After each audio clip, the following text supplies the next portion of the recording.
You know that old joke Yogi Berra used to say about the restaurant? Nobody goes there anymore, it's too crowded. I'm beginning to wonder if that might be true for the Consumer Electronics Show. I'm Sam Grobart, personal technology editor of the New York Times. And every January, we all descend upon Las Vegas to find out sort of what the big theme coming out of CES will be. I think I've got one.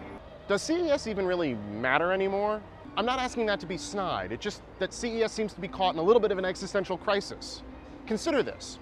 For about the past 20 years, Microsoft has opened up CES with a big splashy presentation and a giant booth in the exhibition hall. But this year, the company announced that this CES would be their last. It's kind of understandable. Think about some of the big tech announcements of 2011. Amazon's Kindle Fire. It's called Kindle Fire. Apple's iPhone 4S. Here's the forecast for today. Upgrades to Google's Android operating system. The US launch of Spotify. How many of these things were announced at CES? Apple and Facebook and Spotify don't even come to CES.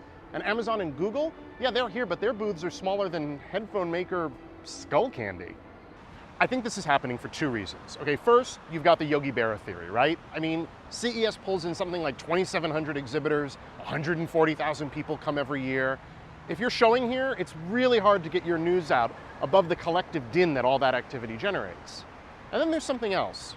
We're seeing a shift in technology from hardware to software. Apps, music services, mobile operating systems, these are not gadgets, they're lines of computer code, which makes it very hard to show on an exhibition floor. I mean, what exactly do the spokesmodels gesture toward?